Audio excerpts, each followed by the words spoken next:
بسم اللہ الرحمن الرحیم صلی اللہ تعالی علی حبیبہ محمد وآلہ وسلم۔ قرآن مجید میں اللہ تعالیٰ ارشاد فرماتا ہے، بے شک جو ایمان لائے اور نیک اعمال کیے عنقریب اللہ انہیں اپنا محبوب بنا لے گا اور اپنے بندوں کے دلوں میں ان کی محبت ڈال دے گا۔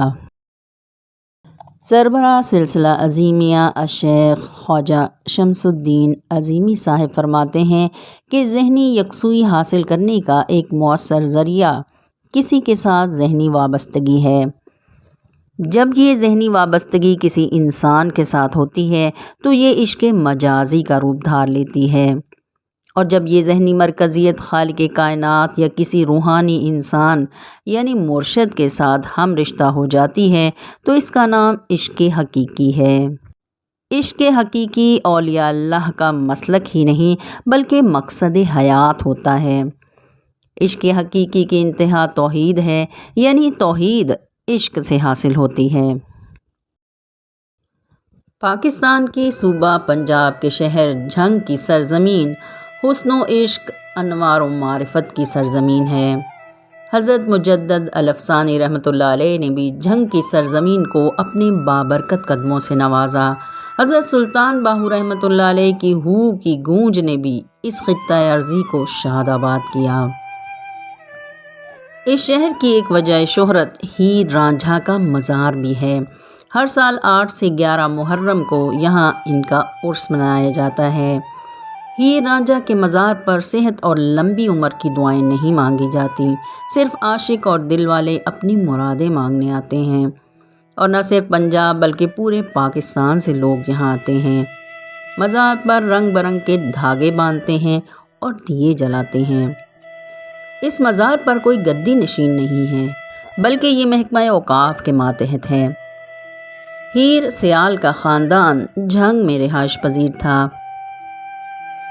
سید جلال الدین بخاری جو کہ سیالوں کے مرشد تھے، ایک مرتبہ اپنے ایک مرید چوچک سیال کے گھر تشریف لائے جو لاولد تھے۔ مرید نے مرشد سے اولاد کے لیے دعا کی درخواست کی تو مرشد نے دعا فرمائی اور کہا کہ اولاد نرینہ تیرے نصیب میں نہیں ہے، البتہ اللہ تمہیں ایک بیٹی دے گا جس کی نیکی کی وجہ سے تمہارے خاندان کو شہرت ہوگی۔ بیٹی کی پیدائش کے بعد مرشد کریم نے اس کا نام عزت بی بی تجویز کیا، لیکن اپنی عبادت گزاری، ریاضت اور زہد و تقوی کے باعث عوام الناس میں اسے ہیر کے لقب سے پکارا جانے لگا۔ ہیر کے معنی عابدہ زاہدہ کے ہیں۔ بچپن میں ہیر کے والد نے اسے اچ شریف میں سید جلال الدین بخاری کی مدرسہ سے دینی تعلیم دلوائی۔ عزت بی بی عرف ہیر نے قرآن پاک حفظ کیا۔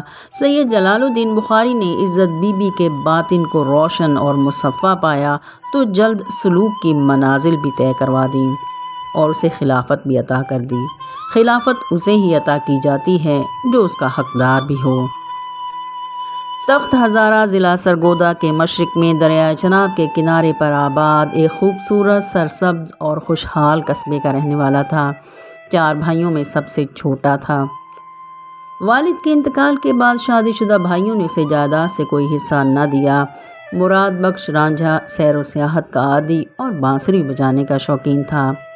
بھائیوں کے اس اقدام کے بعد دل برداشتہ ہو کر وہ گھر سے نکل آیا اور پھرتے پھراتے جھنگ پہنچ گیا۔ چوچک سیال کے پاس مویشی چرانے کا کام کرنے لگا اور اپنا شوق بانسری بجانا بھی جاری رکھا۔ ایک مرتبہ سید جلال الدین بخاری جھنگ تشریف لائے تو انہوں نے نوجوان رانجھا کو بانسری بجاتے سنا، اپنے پاس بلایا اور فرمایا، ہمیں بھی سناؤ، تم کیا بجاتے ہو؟ کچھ دیر بعد سننے کے بعد فرمایا، اس میں سے اللہ والے سر نکلتے ہیں جنہیں سن کر دل کی حالت بدل جاتی ہے۔ مراد بخش رانجھا ان کی نورانی اور باروب شخصیت سے بہت متاثر ہوا اور ان سے بیعت ہونے کی درخواست کی۔ سید جلال الدین بخاری نے فرمایا، عزت بی بی سے آپ یہ درخواست کریں کیونکہ ہم انہیں خلافت دے چکے ہیں۔ مراد بخش نے عزت بی بی سے درخواست کی تو اس نے اپنے مرشد کے حکم پر اسے روحانی علوم سکھانے شروع کر دیے۔ ہیر کے والد چوچک سیال کا دور پرے کا رشتہ دار کیدو، جو کہ اچھے کردار اور اخلاق کا مالک نہیں تھا، وہ ان دونوں پر شک کرنے لگا، حالانکہ ان کا سلسلہ کچھ اور تھا۔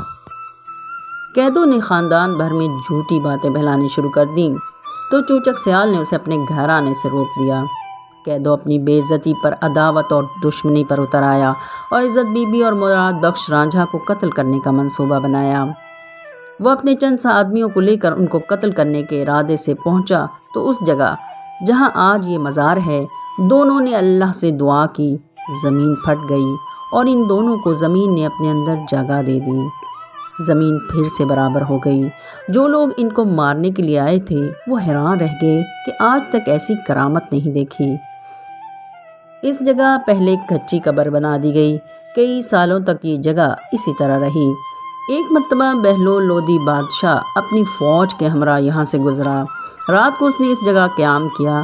خواب میں اسے عزت بی بی کی زیارت ہوئی۔ اگلی صبح بادشاہ نے وہاں سے جانے کا ارادہ کیا تو اس کی شاہی سواری خراب ہو گئی اور سب کو پھر وہیں ٹھہرنا پڑا۔ رات کو پھر اسے ہیر اور رانجھا کی زیارت ہوئی۔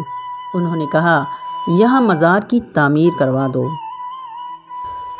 بادشاہ نے اس بات پر عمل کیا۔ جب مزار مکمل ہوا تو چھت گر گئی۔ بادشاہ کو پھر اشارہ ہوا کہ چھت یا گنبد بنانے کی ضرورت نہیں، آپ کا کام مکمل ہوا، آپ اپنی سپاہ کے ساتھ واپس چلے جائیں۔ عشق حقیقی میں فنا ہونے والے عاشقوں کی یہ یادگار ہے۔ اب اس مزار کے ارد گرد سینکڑوں قبریں بن چکی ہیں۔ مخدوم شاہ داؤد رحمۃ اللہ علیہ کے بعد شاہ حسین رحمۃ اللہ علیہ نے ہیر رانجھا کا اپنی کافیوں میں ذکر کیا ہے۔ اس میں بھی ان دونوں کی روحانی عظمت کا اعتراف ہے۔ حضرت سلطان باہو رحمۃ اللہ علیہ اور خواجہ غلام فرید رحمۃ اللہ علیہ اور بابا بلے شاہ جیسے صوفی شعراء نے ان کا تذکرہ عارفوں اور ولیوں کی طرح کیا ہے۔ ان صوفی شعراء نے ہیر رانجھا کے عشقیہ کردار کو بیان نہیں کیا، بلکہ مجاز کے لباس میں عشق حقیقی کے منازل سے آگاہ کیا ہے۔ سید وارث شاہ صاحب کی مشہور ترین تصنیف ہیر کو جو بام عروج حاصل ہوا، وہ کم ہی کسی داستان کو حاصل ہوا۔ اس داستان پر ماضی میں بہت کچھ لکھا گیا، لیکن وارث شاہ صاحب کی ہیر وارث شاہ نے اس کہانی کو دوام بخشا۔ 1776 میں انہوں نے اس داستان کو اشعار کی صورت تحریر کیا اور شاعری کا یہ مجموعہ یعنی ہیر وارث شاہ پنجابی ادب کا قیمتی سرمایہ ہے۔ ہیر وارث شاہ کے آخر میں خود وارث شاہ صاحب اعتراف کرتے ہیں کہ کتاب میں بیان کردہ ہیر رانجھا کی یہ داستان فرضی ہے اور اصل داستان عشق حقیقی پر مبنی ہے۔ حضرت شاہ حسین رحمۃ اللہ علیہ اپنی کافی میں عشق حقیقی کو یوں بیان کرتے ہیں، ماہی ماہی کوک دی میں آپے رانجھن ہوئی، رانجھن رانجھن ہر کوئی آکھے، ہیر نہ آکھے کوئی۔